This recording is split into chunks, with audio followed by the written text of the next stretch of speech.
একই জায়গায় যদি এরকম সব এক্সাইটিং জিনিস পাওয়া যায় তাহলে তো ভালোই হয়ে যায়। শীত চলে এসেছে, আমাদের সবথেকে প্রয়োজনীয় জিনিসগুলো কিন্তু এখানে আছে।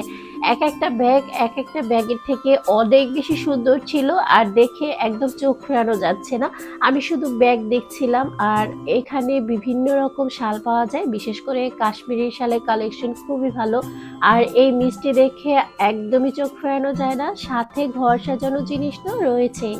আমাদের মেয়েদের বিশেষ করে ঘর সাজানো জিনিস দেখলে একদমই কিন্তু মাথা খারাপ হয়ে যায়, আর আবারও কিন্তু একদম মাথা খারাপ হয়ে গিয়েছিল। সাথে এই যে ইন্ডিয়ান জুতিগুলো কিন্তু অনেক বেশি সুন্দর ছিল, আর মেয়েদের পছন্দের চুড়ি আর বিভিন্ন রকম শীতের পিঠার আয়োজন, সাথে বাচ্চাদের মজার মজার রাইড ছিল এখানে। আর এটা কোথায় আপনারা সবাই জানতে চাইবেন, একটু পরে বলছি। আর এই যে আবার রাজকন্যাকে সকাল সকাল উঠিয়ে রেডি করে দিচ্ছিলাম। আসলে ভাবছেন মেলায় এত সেজে গুজে যাবে কেন, আসলে মেলায় যাওয়ার জন্য না, আমার মেয়ের ক্লাস পার্টি ছিল, এজন্য তো ওকে রেডি করিয়ে দিয়েছি। তারপর আমরা ক্লাস পার্টিতে চলে গিয়েছিলাম আর খুব এনজয় করেছে ও, কিন্তু সবকিছু আমি ভিডিও করিনি, কারণ ওর মতো ওকে সময় কাটাতে দিচ্ছিলাম, আর যেহেতু ভিতরে আমি যাইনি। তারপর সবার লাস্টে আমরা একটু ফটোশ্যুট করে তারপর বিকেলে আমরা এই যে আন্তর্জাতিক বাণিজ্য মেলা বাংলাদেশ হচ্ছে 2025 এটা চলে আসলাম। এটা হচ্ছে চীনমৈত্রী সম্মেলন কেন্দ্রে, আর এখানে বিভিন্ন রকম জিনিস পাওয়া যায়। আর এবারের মেলাটা কিন্তু অনেক বড় হয়েছে।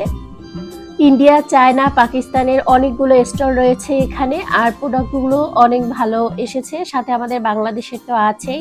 আর এখানে বিভিন্ন কুর্তির কালেকশন ছিল, প্লাস কোটির কালেকশন ছিল, যেগুলো ভালোই লাগছিল আমার কাছে। এই ব্ল্যাক কালার কোটিটা আমার ভালো লেগেছিল, কিন্তু প্রাইসটা একটু বেশি লেগেছে, এজন্য আমি এটাকে স্কিপ করে গিয়েছি। আর এত বেশি ভিড় ছিল, যেহেতু শনিবার ছিল বন্ধের দিন, তো ওই দিন একটু ভিড় বেশি থাকে। শুক্র শনি অ্যাভয়েড করে আপনারা একটু যাওয়ার চেষ্টা করবেন, তাহলে একটু ঘুরে ফিরে শান্তি মতো আসলে কেনা যাবে।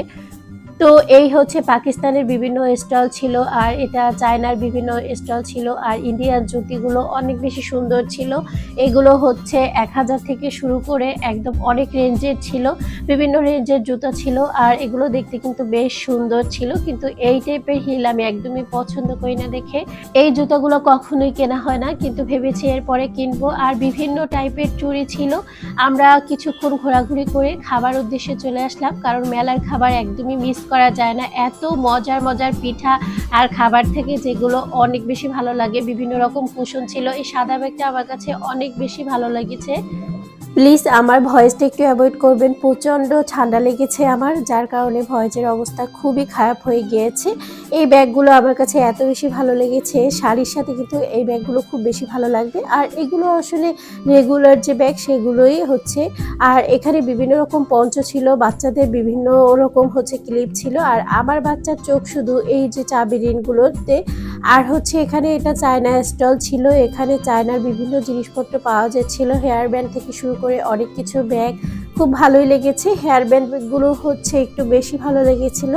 এবারের মেলা যেহেতু দুই সাইডে বসেছে, তো অনেক স্টল বসেছে, বিশেষ করে এই কাশ্মীরি শালের স্টল অনেক অনেক বসেছে। কাশ্মীরি শালের টুপি ছিল, ওগুলো ভালো লাগছিল। আর এখানে হচ্ছে হোম অ্যাক্সেসরি ছিল, আর রান্নাঘরের জিনিসপত্র কিন্তু টুকিটাকি আমাদের সবার ভীষণ পছন্দ, সেগুলো ছিল। কেকের আইটেমের কিছু জিনিসপত্র এখানে পাওয়া যাচ্ছিল, যেগুলো আমাদের নিত্যদিনে অনেক বেশি প্রয়োজন। আর স্পুন ছিল বিভিন্ন রকমের, আর হচ্ছে বিভিন্ন টাইপের আসলে জিনিস পাওয়া যাচ্ছিল একটা স্টলই। টুকিটাকি সবাই দেখছিল, আমিও দাঁড়িয়ে দেখছিলাম। আর এখানে এই যে প্লেটগুলো ছিল, আমার কখনোই এই প্লেটগুলো তত বেশি ভালো লাগে না, এই জন্য আমার কখনো কেনা হয়নি।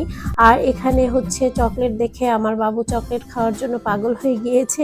ও ইদানিং চকলেট খেতে ভীষণ পছন্দ করে, বিভিন্ন টাইপের চকলেট ওকে কিনে দেওয়া হলো। আর এখানে এই যে প্লেটগুলো দেখতে একদম কাচের মনে হচ্ছিল, এগুলো ছিল মেলামাইনের প্লেট, আর দেখতে দূর থেকে বেশ ভালোই লাগছিল, বিভিন্ন কালারফুলের ছিল।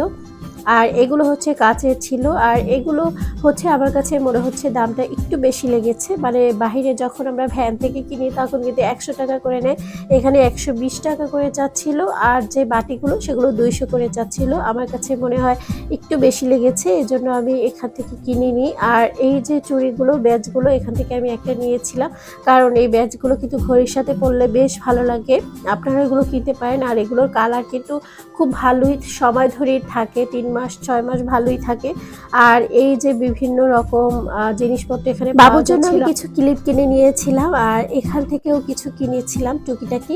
আসলে ওরকম দামি কিছু কেনা হয়নি, টুকিটাকি জিনিসপত্র এখান থেকে কেনা হয়েছে। দামি বলতে আসলে জুতা, ব্যাগ এইসবই তো। আর শাল যেহেতু আমার আছে, কাশ্মীরি শাল, সেজন্য আমি আর শালের দিকে চোখ দিইনি। কারণ মেয়ে মানুষ বলে কথা, যে জিনিসটা দেখবো সেই জিনিসটাই কিনতে ইচ্ছে করবে। এত কিছু থাকার পরে এই সাদা শালটা দেখে আমার ভীষণ পছন্দ হয়েছিল। যদিও আপনাদের ভাইয়া অনেক বেশি রিকোয়েস্ট করেছিল আমাকে কিনে দিবে, কিন্তু আমি আসলে আমার নিজেকে অনেক বেশি শক্ত করে রেখেছি, কারণ আজকে মেলায় ঘুরতে গিয়েছিলাম, টুকিটাকি জিনিসপত্র কিনবো, কোনো বড় কিছু কিনবো না। তারপর খাওয়া দাওয়া শেষ করে আমরা আসলাম হচ্ছে বাবুর রাইডে চড়ানোর জন্য। বিভিন্ন টাইপের রাইড থাকলেও আমার মেয়ে শুধু স্লিপারই চড়বে, ওর এই স্লিপার ভীষণ পছন্দ, আর এই জন্য কিন্তু মাঝে মাঝে ওকে নেওয়া হয়। আর এটা দেখে আমার খুব ভয়ই লাগছিল, মানুষ কেন যে টাকা খরচ করে এগুলোতে চড়ে, সেটাই আমি মাঝে মাঝে ভাবি। তো এই তো ছিল আজকের ব্লগ, এখানে বিদায় নিচ্ছি। ভালো থাকবেন, সুস্থ থাকবেন, আল্লাহ হাফেজ।